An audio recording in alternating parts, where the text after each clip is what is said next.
Welcome!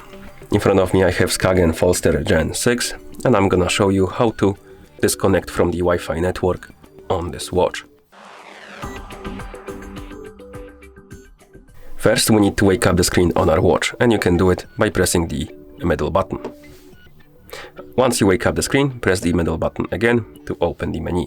Now scroll through the menu and find the settings icon.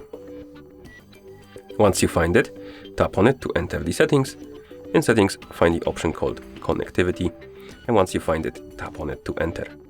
And here select the Wi-Fi option.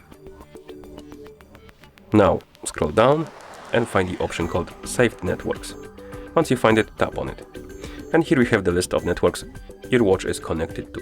And if you want to disconnect from one, tap on the X button next to it and tap on the check mark to confirm. And now you're disconnected from that network.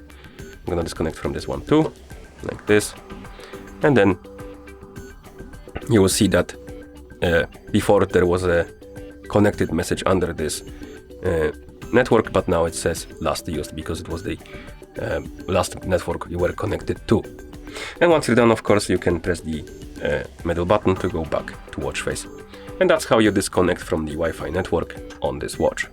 Thank you for watching. If you found this video helpful, please consider subscribing to our channel and leaving the like on the video.